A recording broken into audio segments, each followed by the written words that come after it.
All right, ladies and gentlemen, you are welcome to another great episode on your favorite political talk show, The Truth with Ben Jokes. Now, the manner in which the Nigerian economy has nosedived from May 29, when Tinubu took over, to this present date is scary, even to those of us who anticipated it. This administration started by pretending to know what they were doing, but it is now obvious that they don't. They have thrown all their economic schemes at our economic problems, but their schemes couldn't fix the problems. And in all the cases, the problems have become worse. Lawmakers had to invite the CBN governor, Yemi Cardoso, and the Minister of Finance, Wale Edun, to the Senate to quiz them on the economy. And after that meeting, it became obvious that Nigeria was in trouble.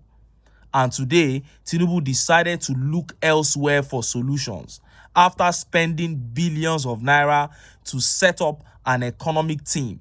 Tinubu has now ignored his team to seek help elsewhere. Before I show you what he did and how Nigerians reacted, let me quickly show you this dangerous update. Hardship. You can't threaten me. Zulum warns IDPs considering joining Boko Haram. Governor Babagana Zulum of Borno State on Sunday says he has done his best for internally displaced persons and vulnerable residents threatening to join terrorists in the forests.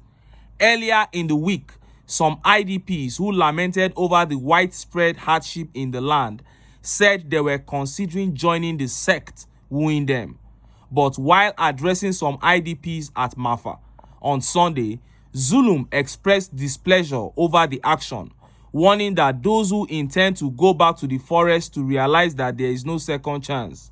Yesterday, I received a report that some IDPs in Dikwa have protested that they will return to the bush because we could not provide food to them.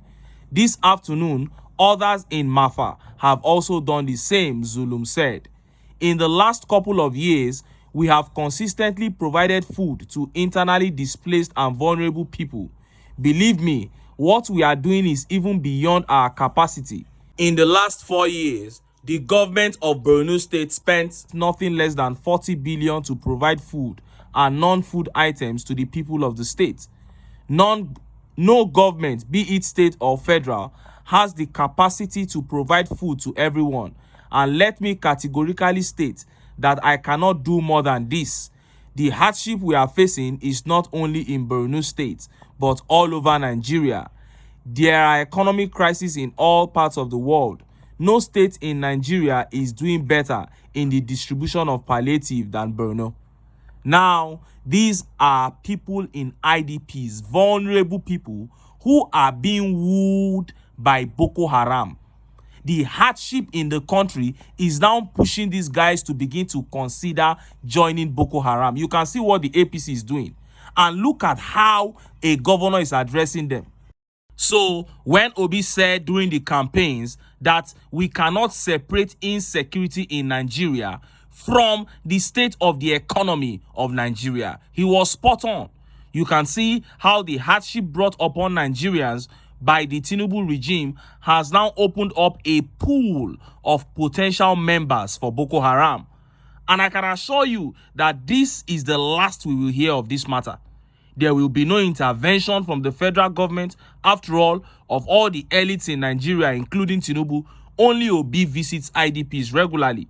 There will be no intervention from the federal government. None of them is going to say a word concerning this matter between Zulum and the IDP camps in his state. And Boko Haram will end up recruiting a good number of those guys. And the onslaught on innocent Nigerians continues. Oh!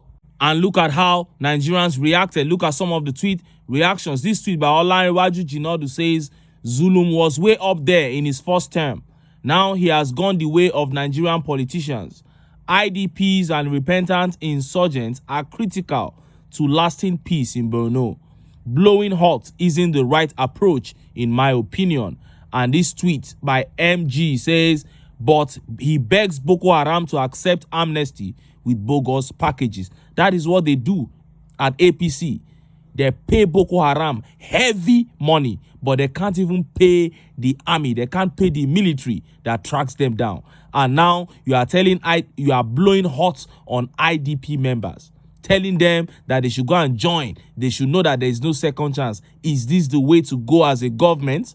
Oh, and this tweet here says, who says the monster has been tamed? I am telling you, it has not been tamed, because they are still recruiting. And this tweet here says, you better settle them now. If they like, may they no settle them. May they finish themselves for northern Nigeria there. And this tweet here says, don't worry, they will join and later swear with Quran. Now, let us look at how Tinubu, out of confusion, left his economic team and began looking for help elsewhere. Look at how the papers reported it. Tinubu meets Soludo, Elumelu, Dangote, MAN, others, deliberates on solutions to economic crisis. Tinubu has said his administration will continue to put in place measures to bring succor to Nigerians. At a tripartite meeting with governors and business people in Abuja on Sunday, Mr. Tinubu said that options will be explored to resolve the nation's socio-economic challenges. He met with Governor Charles Soludo of Anambra State and Dapo Abiodun of Ogun State, Aliko Dangote, Abdulsamad Rabiu, Tony Elumelu, and the Director General of the Manufacturers Association of Nigeria, Segun Ajayi Kadri. At the meeting, Mr. Tinubu said that the government was ready to rub minds with stakeholders to find lasting solutions to the current situation in the country. Mr. Tinubu said, let's look at what we are doing right and what we are doing wrong to bring life back to the economy. That means he admits that the economy is dead. Like I said many times, the people of this country are only the people we have to please. We are very much concerned, from students to mothers and fathers, farmers, the traders, and realizing that every one of us will have to fetch water from the same well. We are looking for additional efforts that might help downtrodden Nigerians, and we will provide that hope and reassurance that economic recovery is on its way. We are not saying that we have all the answers, but we will not be blamed for trying. We assure Nigerians that we will do our best to get our Marshall plans in place and fashion out the best economic future for the country. Now, this is a statement of defeat. We are not saying that we have all the answers, but we will not be blamed for trying. Imagine.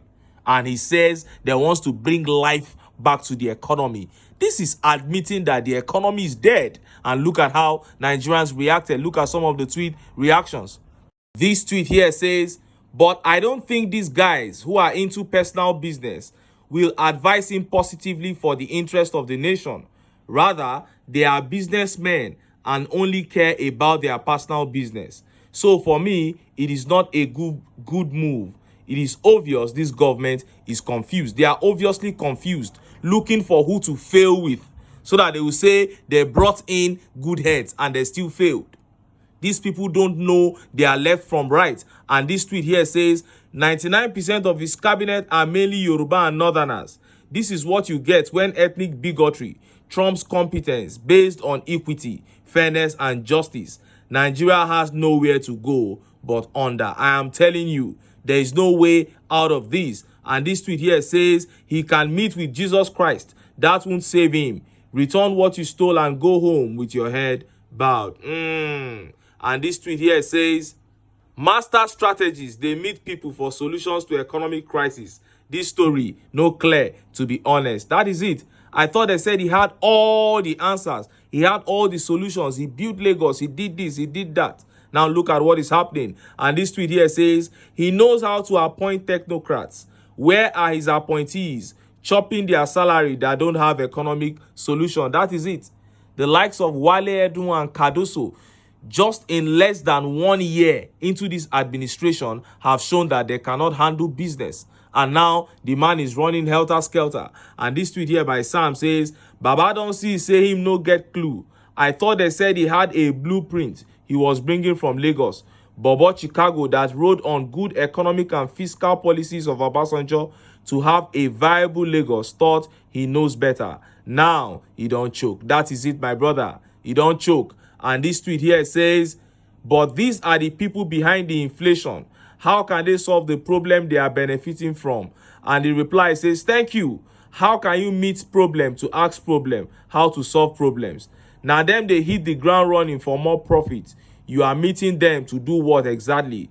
People where their own, now only profit they their mind. That is the truth.